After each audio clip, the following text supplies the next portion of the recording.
ዳዊትና ሄርሜላ ተገናኝተዋል። ሲገናኙም እንግዲህ ያው የተገናኙበት ዋናው ፐርፐዝ እንግዲህ በአብርሽና በእሷ ጉዳይ ላይ ነው። አንዳንድ ማስጠንቀቂያ የሆኑ መልእክቶችንም አስተላልፏል። እንዲሁም ደግሞ ትናንትና እንግዲህ ለብዙዎቻችን መልስ ይሆናል ብሎ አብርሃም እንግዲህ መልስ ሰጥቷል። በተለይ የሩቲና የአብርሃም ሕይወት ከዚህ በኋላ እንደማይቀጥልና አብረው መሆን እንደማይችሉ እስቲል ለኦዲየንስ እንኳን ነው አስረግጬ ነው የምናገረው ብሎ ሲናገር የነበረው ሰው ዛሬ እንግዲህ ከዴቭ ጋር የተገናኙበት ዋናው ምክንያት በወንድሙና በእሷ ህይወት ላይ ያለውን ነገር ማለት ይሄ አሁን ላይ የተፈጠረው ከሩታ ጋር ያለው ነገር እንዳይደገም ሴት ልጅ በብልሃት ትዳሯ መምራት እንደምችል ከዚህ በፊት በአብርሃምና በሩት ላይ የተፈጠረው ችግር ሁለቱም የሰው ወሬ በመስማኑ ትዳራቸውን የበተኑት ብሎ እንግዲህ እንደ ምክርም አዘል ሀሳብን አቅርቧል። አውቃለሁ ብዙዎቻችሁ ላይ ዴቭ ላይ እንግዲህ አንዳንድ ኮመንት ልታነሱ ትችላላችሁ። እንግዲህ ዳዊት ማለት በጣም አስተዋይ ሁልጊዜ ይላለው እኔ ቁጣን እንኳን የማይበርድ ንግግር ነው የሚናገር ነው። በጣም አስተዋይ የተረጋጋ ሰው ነገሮችን እንዴት ነው ማመዛዘን የሚችል ነው። ከዚህም ማየት ይችላል። በአንድ ሳይድ ብቻ ሲሆን ከሁለቱም አካል ወይም ደግሞ ከሁለቱም ጎን ሆኖ ጥፋተኛ ነው ማን ጥፋተኛ አይደለም የሚለውን ማየት የሚችል ሰው ነው። ዝም ብሎ እንደፈለገ የሚናገር ልጅ አይደለም። ሁለቱ እንዲታረቁ ዋጋ የከፈለ ልጅ ነው። ሁለቱንም በየግልም ሞክሮ ሲያቅተው ነው ሚዲያው ላይ ራሱ የመጣው። ምልላችሁ ነው ሄርሜላ እንግዲህ በጣም ደስተኛ ነች ዛሬ።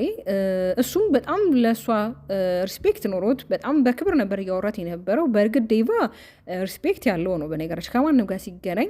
ከዚህ ፊት የምታስታውሱ ከሆነ ከነ ሜሪ ከነ ዳኒ ጋር እንኳን እንደዛ እነሱ እየተቆጡ እንደዛ እየተናገሩት እንደዛ እያሽላሉ እንኳን በጣም ታግሶ ነበር ሲናገር የነበረው። ግን እውነት ትዕግስተኛ ሰው ግን እኔ እውነት ትዕግስት ያላቸው ሰዎች በጣም ምቀናባቸው እና ውዶቼ ለእናንተ ትዕግስት እንዲሰጣችሁ ጸልይላችኋለሁ። እሺ አትሉ? እሺ በሉ እንጂ። እንዴት ናችሁ? ደህና ናችሁ? በያላችሁ በሰላምና ጤና ፍቅር ናብሽ የመኝላችኋል። ለዚህ ቻናል አዲስ ከሆናችሁ ላይክ፣ ሼር፣ ሰብስክራይብ በማድረግ እንዲሁም ሀሳብ አስተያየታችሁ ኮሜንት ላይ ያስቀምጡልኝ። እንግዲህ ዳዊት እሷን ማግኘቱ ዋናው ፖይንት አንደኛ ያው ተቀብያለሁ ነው ማለት ወንድሜ የወደደውን ወንድሜ ያፈቀራትን ሴት ግዴታ መቀበል አለብኝ። እንዴት ግዴታ ይሆንብካል? ምርጫ አይደለሁኝም እኮ ምናምን እያለች እንደውም እሷ ያው ሄርሜላ በነገራችን ትንሽ ነገር የሚከፋት አይነት ልጅ ብትሆንም ግን ነገሮችን በፈገግታ በሳቅ ማሳለፍም ትችላለች። ገብቷችኋል አይደለ? እንግዲህ ምንድነው እሷ ያለችው እኔ በሩታ በጣም ብዙ የተማርኩት ነገር ስላለ እኔ አብርሃምን እንዴት አድርጌ መያዝ እንዳለብኝ እንዴት ከእሱ ጋር መኖር እንዳለብኝ ከእሷ ብዙ ነገር ተምሬያለሁ። እሷ ራሱ የሰው ወሬዎችን ባይሰማ ኖሮ እንግዲህ ህይወቷ አይበላሽም ብላች ለምን ሜንሽን እንደምታደርጓት አላውቅም። ሩታ በነገራችን ላይ ከአብርሃም ጋር ሆነችም አልሆነችም እኮ ምንም የሚፈጠር ነገር የለም። ምንም የምትውል ልጅ እኮ አይደለችም። በጣም ጎበዝ ናት፣ ጀግና ናት። እንደውም ከዚህ በኋላ እኔ ብዙ ጊዜ እንደውም አብረው እንዲሆኑ ፈልግ ነበር። አሁን ላይ ግን በቃ ማለት ሩታ የራሷን ህይወት መምራት ያለባት ሩታ ማድረግ ያለባት ነገር ከራሷና ከራሷ ጋር ብቻ ነው አሁን ላይ መሆን ያለባት እና ከሉሌ ጋር ገብቷችኋል አይደለም? ስለዚህ ደስታም እሷ ህይወት ላይ አሁን ላይ ያለ ልጅ ቢሆንም ግን ከደስታ ጋር አብረው መቀጠል የሚችሉ ወይም ደግሞ አብረው የሆነ መሄድ የሚችሉ ልጆች አይደሉም አለለም። ለምን ምናልባት በጊዜ ሂደት ምን እንደሚፈጠር አናውቅም። ምናልባት ልታፈቅረው ትችላለች፣ ምናልባት አላውቅም። አሁን ላይ ይሄ ነው ብዬ ኮመንት ማድረግ አልችልም። ገብቷችኋል? አንዳንዴ አይሆኑ የምትሉት ነገር ሆኖ ታዩታላችሁ። ስለዚህ እሷ የሚያስደስታትን ግን ደግሞ የማይጎዳትን ነገር ማለት ትላንት ላይ ያሳለፈቻቸው እነዛ በጣም ብዙ ስቃዮች፣ መከሮች አሉ አይደለ? እነዛ ነገሮች እንዳይደገሙ እንፈልጋለን። ለምን ዛሬም ዳዊት እንግዲህ ሄርሜላ ሲያስጠነቃት የነበረው ትላንት ላይ የተፈጠሩት ነገሮች በሁለቱ ጥንዶች መካከል ላይ እነዛ ነገሮች እንዳይፈጠሩ ነው። አሁን ላይ በጣም ትዳር ላይ ፍቺ በስቷል፣ ዲቮርስ በስቷል። ይሄ ደግሞ የሚሆነው ባለመግባባት እንደገና ደግሞ የሰው ወሬ በመስማት እንደገና በትዳር ወይም ደግሞ በፍቅረኞች መካከል ላይ ሶስተኛ ሰው ማስገባት ለትዳር ዋናው ጠንቅ ነው። ስለዚህ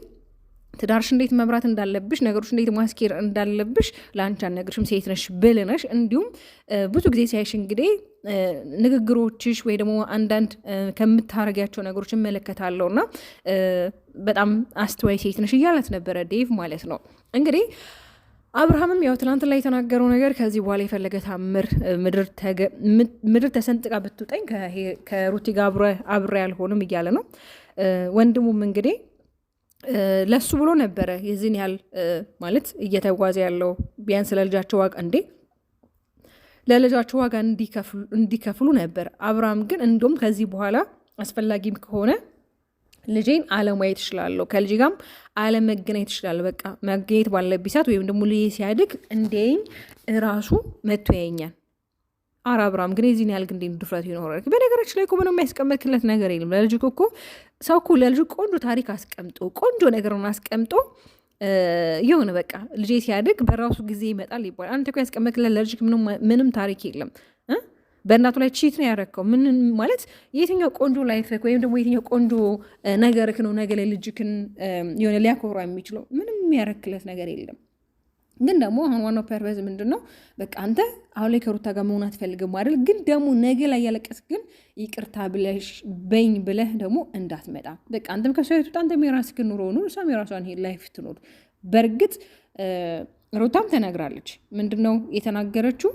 ከዚህ ፊት እንግዲህ ውዶች የሩታ የተናገረችው ምንድን ነው? እኔ የራሴን ህይወት ስጀምር አብርሃም እኔ ህይወት ላይ መጥቶ ነገሮችን ማበላሸት ነገሮችን አላደለ እኔ ይሆን አንድ ቤት ስራመድ እሱ ሁለት ብሎ ከፊት ይቀድመኛል። ስለዚህ እኔ የራሱን ህይወት አይኑር አላልኩኝም፣ ግን በቃ እኔን እርግፍ አድርጎ ይተወኝ። በተዘዋዋሪ እየመጣ ስልክም እየደወለ ያው ታውቃለች ከዚህ ፊት የተፈጠሩ ችግሮች አሉ። በተለይ ቤት ለምን ሰው መጣ እያለ እንግዲህ በዛ ምክንያት ሩታን ስለሚወዳ ስለማይፈቅራት እና እልህ ስለያዘው ነው እነዛ ነገሮች ሲያደርግ የነበረው። እዚህ ቤት ማን እንዲመጣ አልፈልግም የተለያየ ነገር ሲል ነበረ። አብርሃም እኮ ቤት አያምጣ እንጂ እኮ በውጭ ብዙ ነገር ሲያደርግ ነበር አይደለ? ግን ደግሞ አሁን ላይ በቃ ሁለታችሁም የራሳችሁን ላይፍ መኖር ከሆነ የወሰናችሁት ወሰናችኋልም። ሲጀምር በቃ ያንን ነገር ኑሩት። አንዳንድ ጊዜ ኖረን ስናሳይ ነው እንጂ በተወራ ብቻ የሚሆን ነገር አይደለም። አይታወቅም እኮ ሄርሜላ ነገር ከአንተ ጋር መሆኗን እኮ ፈጣሪ ነው የሚያውቀው፣ ማንም አያውቅም።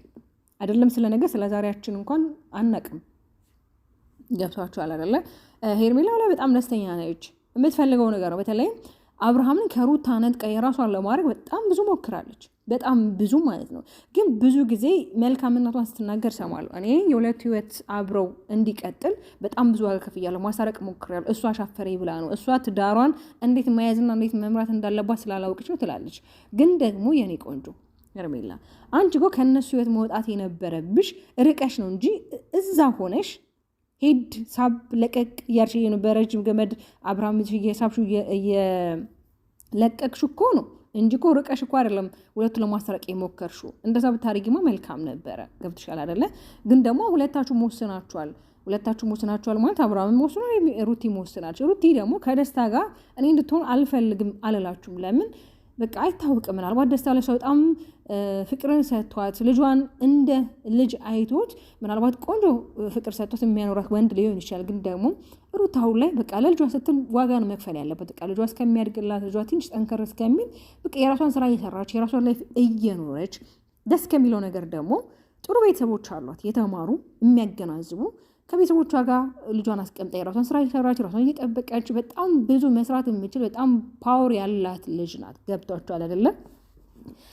እውነት ለመናገር እንግዲህ ይህን ነገር አሁን ቤተሰብ ከተቀበለው በተለይ እንግዲህ የአብርሃም ቤተሰቦች ሩታን በጣም ነው የሚወዷት። በጣም በተለይም ጋሼ እኔ እውነት ለመናገር በጣም ነው የሚወዷት። እስኪ ሄርሜላን ማለት በእርግጥ ልጃችሁ የወደደውን ነገር ትወዳላችሁ። አንዳንድ ጊዜ አሁን የሆነ ጊዜ ቤተሰብ ይህን ጋብቻ አንፈልገውም ብለው ከልጆች ጋር የሚፈጠር ግርግር ጸብ ይፈጠራል። ከዛ ልጆች በቀበራቸው ጊዜ የሆነ ትዳር ይዙና ምናምን ነገር ከዛ ቤተሰብ የነዛ ልጆች ትዳር አምሮ ሰምሮ ሳይ ምንም ማድረግ አይችልም፣ ሰላም ይፈጥራሉ። እና እንግዲህ የሆነ ችግር እንደሚፈጠር አውቃለሁ። ምናልባት ቤተሰብ እንደማይፈቅድለት ቤተሰብሽ እንደማይለው ሁላችንም እናውቃለን። ግን ደግሞ እስከዛሬ እንግዲህ ድራማ ነው እያለ ብዙዎቻችን እየተሸወደ ነው አይደለም። ይሄ ድራማ አይደለም። በቃ ማለት በቅቷል ድራማ። ይሄ ሪል የሆነ ነገር ትናንትና እንግዲህ እንዳያችሁት አብርሃም በጣም በልና የሆነ በንዴት ነበር ሲናገር የነበረው። ብቻ እየሆኑ የነበሩት ነገሮች በጣም ግራም የሚያጋቡ ምንድን ነው እየተፈጠረ ያለው? እኛ የምንጠብቀው ሌላ፣ እነሱ እያደረጉት የሆነው ነገር ሌላ። እውነት እኔ በጣም ነው ግራ የገባኝ። ሰው እንግዲህ ዴቭን ቢሆን ወንድም ምክሩንም ለግሷል። እንዲሁም ደግሞ ወንድም የወደደው ነገር መውደድ እንዳለብኝ አንቺም ወንድሜን ከዚህ በኋላ እንድትጎጁ አልፈልግም። አንቺም ደግሞ ሴሊ ስለሆንሽ እድሜሽን እንድታባክኝ አልፈልግም። በቃ ይሄ ልጅ እድሜ የሆነ ገደብ አለው፣ እንደ ወንድ ልጅ አይደለም። ሴትነትሽን እንድታባክኝ አልፈልግም። እህት አለኝ፣ ሚስት አለኝ። ይሄ አሁን በእናንተ ሰዓት ጊዜው በጣም አሪፍ ነው። እኔ ባገባሁበት ሰዓት 4 ዓመት በፍቅረኛሞች ጊዜ አሳልፈን ነው ከዛ በኋላ ዳር የገባው ነው። ላይ ደግሞ ብዙ ነገሮች ምቹ የሆኑ አመቺ የሆኑበት ጊዜ ላይ ነው ያለው። ስለዚህ ፕሊስ ወንድሜንም አደራ ጠብቂው። አንቺም ደግሞ ቆንጆ ወይም ደግሞ ጥሩ ሚስት ለመሆን ሞክር እያላት ነበረ። እንግዲህ ውዶች እኛም በጣም ስንሞክር የነበሩ ሁለቱ እንዲታረቁ ነበር አብርሃምና ሩቲ። ግን ደግሞ ያ ነገር አሁን ላይ እየሆነ አይደለም። እውነት ለመናገር ሩቲም ወደ አብርሃም ህይወት ብትመለስ እንኳን ብትመለስ ነገሮች የተስተካከሉ የሆነ ስቴብል አይሆኑ። ለምን? አንደኛ አብርሃም በዚህ ልክ ጥላቻ እያሳያት፣ ሁለተኛ ደግሞ ከሩታ ጋር ከሄርሜላ ጋር ይቅርታ ያለው ነገር እያያችሁ በታሪክ አብሮ የሚሆኑበት መንገድ የለም። ለምን? አብሮ ራሱ ሆኖ ምን አይነት ላይፍ ነው ከዚህ በኋላ የሚኖሩት? እንዴት ይኖራሉ? ብዙ ነገር ነው የምናየው እዚህ ሚዲያ ላይ። እንኳን ከሄርሜላ ጋር እንደፈለገ ግንባሯን ሲስሟት፣ ጉንጯን ሲስሟት፣ ሰሞኑን ማት አንድ ሴት ደግሞ ግንባሯን የሚስሟት ማንም መንገደኛው እንዳደለ የሚወዳት ሰው ነው። ገባችሁ አይደለ? ብቻ የኔ ወዶች እንደው መጨረሻውን እግዚአብሔር አምላክ ያሳየን። እኔ ሌላ ምንም አለም። ሩቲም ከዚህ በኋላ እነዚህ ሁለት ጥንዶች፣ በተለይ ጥንዶች ነው የምላቸው ሜርና ዳኒ ከህይወት ብታስወጪ የተሻለ ነው። ለምን? ምንም የሚፈጥሩልሽ ነገር የለም አንቺ ህይወት ላይ። አንቺን ህይወት ከማመሰቃቀል አንቺን ህይወት እንደዚህ ዛሬ ላይ እንድትፋቱ፣ ዛሬ ላይ እንደዚህ እንድትጣሉ፣ ዛሬ በቃ ነገሮች እንደዚህ ጠቁሮ እንዲቀሩ ያደረጉት እነሱ ናቸው። ኤፋም እንግዲህ የወንድማዊነት ምክሩን ትናንትላም ከትናንት ወዲያም በጣም በብዙ መንገድ እንግዲህ ጽረዋል፣ ለፍቷል። ምንም ነገሮች ሊስተካከሉ አልተቻለም ማለት ነው። እንግዲህ ዛሬ ሄርሜላ ጠፍታለች የሚልም ዜና እየሰማው ነበረ። እስኩንም እንግዲህ በቀጣይ ቪዲዮ ማስደምጣችሁ ይሆናል። ወዳችኋለሁ፣ አከብራችኋለሁ። ላይክ፣ ሼር፣ ሰብስክራይብ በማድረግ ቤተሰብ እንድትሆኑ ጠይቃችኋለሁ። ባባይ